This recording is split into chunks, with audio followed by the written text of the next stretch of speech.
7th edition of the Ghana Beauty Awards took place Sunday, November 12 at the Labadi Beach Hotel. Amidst glitter and glamour, the ceremony was held to acknowledge the work of people who are putting the industry on the map. The ceremony was attended by high-profile personalities in the creative arts industry. The Deputy Minister for Tourism, Arts and Culture, Marco Kriku Mante, graced the occasion. The government is putting up the Creative Arts School in Kwadaso, Kumasi to give the creative industry a better foundation moving on. Last year, I reminded you of African Continental Free Trade Area. Do not concentrate on only Ghana with your innovation and production. African Continental Free Trade Area gives you 1.7 billion people with a GDP of 3.4 trillion, 54 countries in Africa, population of around 40%, with age 15 years and younger. Median age is 20 years. And so it's a big market for every person in here who understands business. In 2022, the USA made $49 billion in the beauty industry. It gives us hope that it's an industry that can be nurtured and developed to bring us more revenues as a country. To the nominees, this is your night as innovators and entrepreneurs. May the best win as the nominees, the rest of the nominees get motivated to work harder in the forthcoming year. Ladies and gentlemen, this is a reminder. December is approaching, and we all know what that means to Ghana and the tourism industry. Hotels are already full in the capital. We are expecting international visitors who are coming for the Ghanaian hospitality. Beauty and fashion will definitely have a place to benefit. Take advantage of this opportunity in terms of commerce. In an interview with the media, the team lead for Ghana Beauty Awards, Rebecca Donko, expressed her elation in seeing this award travel to the 7th edition. She said the award will serve as a motivation for others who seek to be recognized in what they do. She added that high taxes are killing the industry. We look at stakeholders in the beauty and wellness industry who have excelled over the years. They've worked hard, they've put the industry on the map, and we celebrate and reward them just so it will motivate others to strive to also be rewarded and celebrated on a beautiful night like this.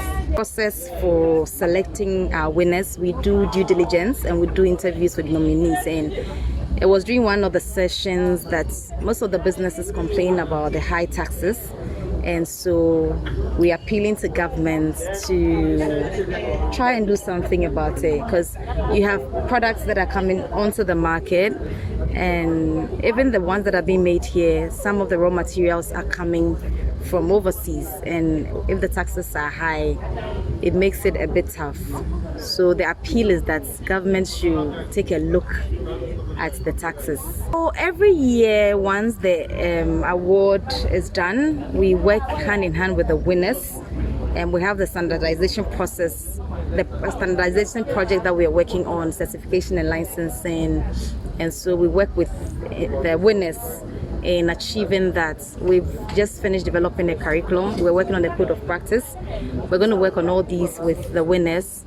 We also champion some grants from Ghana Enterprises Agency, from the Ghana Skills Development Fund, just to help them scale up their businesses. So it's not just them being celebrated on the night and receiving awards, but Mrs. Faustina No Abini, an award winner, expressed her excitement for getting recognition for the work she has done over the years. Elated, I'm so happy. The feeling is a mixed feeling. I don't know what to say. It's a mixed feeling. I'm happy, I'm excited that today, after 26 years, the hard work has paid off. At least it has been recognized that we are doing something in our own corner. and this gives me joy. This gives me more vim to be able to do more, and also know that as I'm doing it. There's difference between being seen and being recognized. Being recognized is like they've seen you pass what you are doing without you knowing. And when something like this happens, we give glory to God, but at the end of the day, it's the grace and then the strength that we get from above to do what we do. The sky is the limit.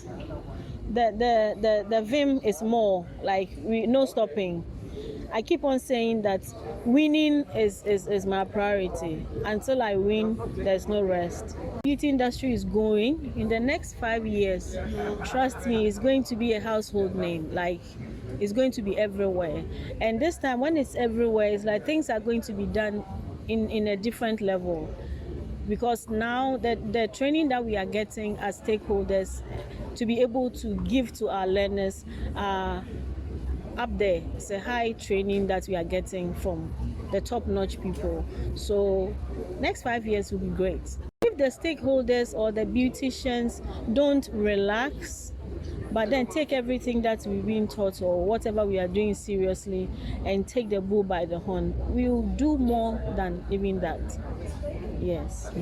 Your passion and attention to improving your client's appearance. On his part, the Deputy Minister for Tourism, Arts and Culture, Marco Kriku Mante, said the Creative Arts Law, which was passed in 2020, will turn things around in the industry. According to him, the law will see to the establishment of the Creative Arts Agency and the Creative Arts Fund to support the people in the industry.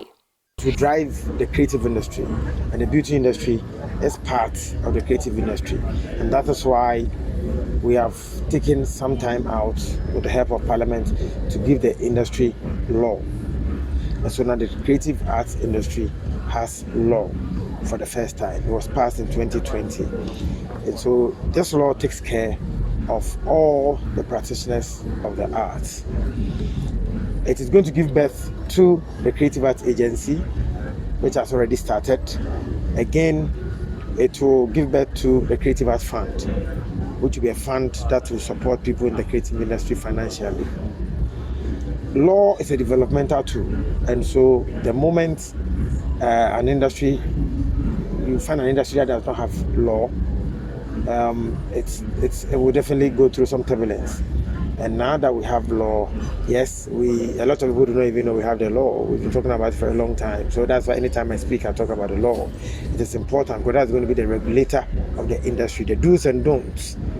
In case you sue somebody, that is the law that's going to be used to make sure that there's some level of sanity in the industry.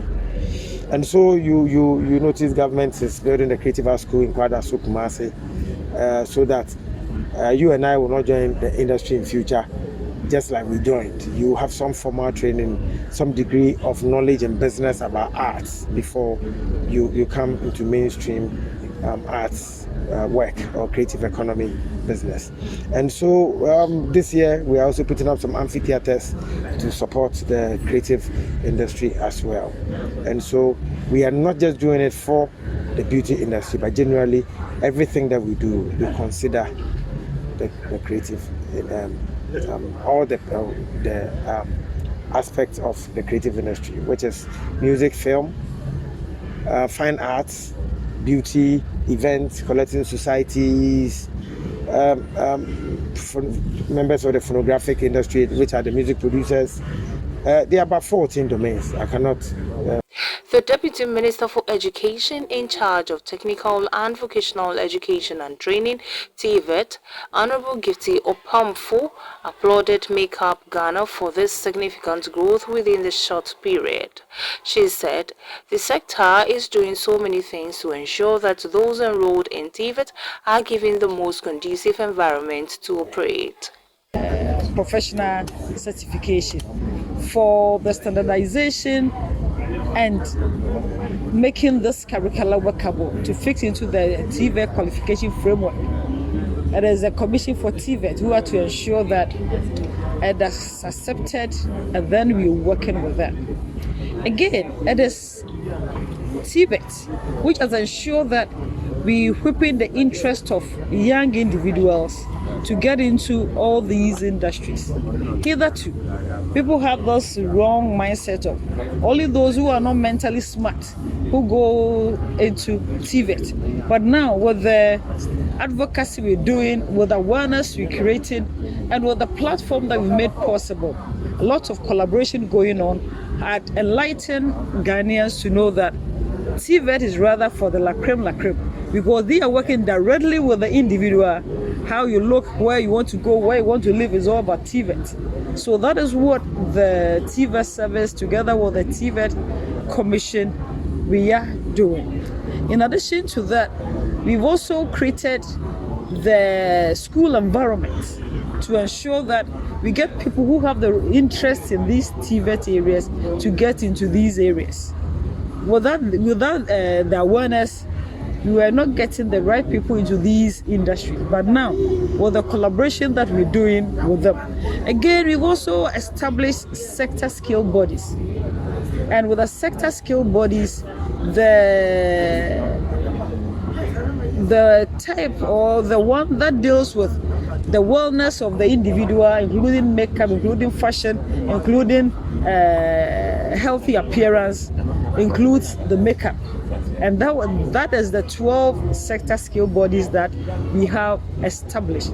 Now, what the Commission for TVET is doing is they are bringing industry and academia closer.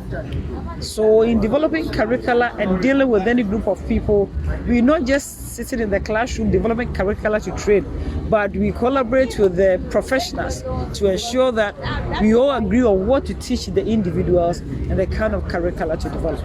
So that is what we're doing. We're not doing that in isolation, but with the industry players.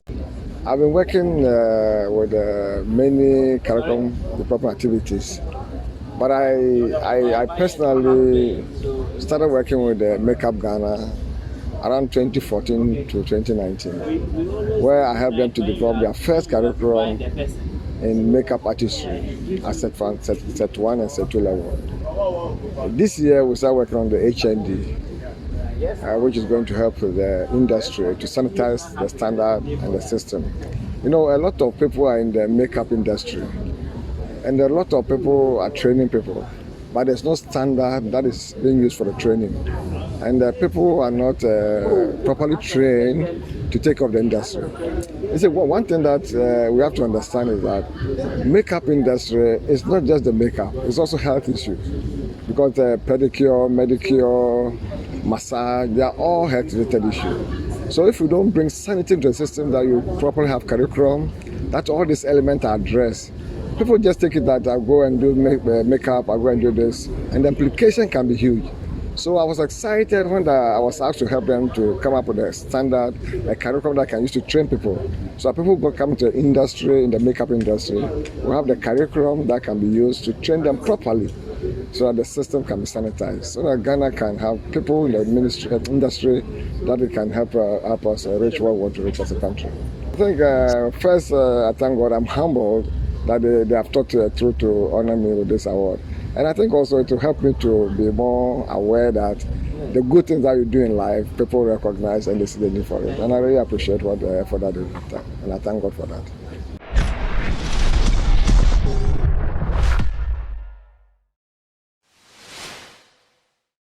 Thank you for watching Nation One TV. Kindly subscribe for more news updates.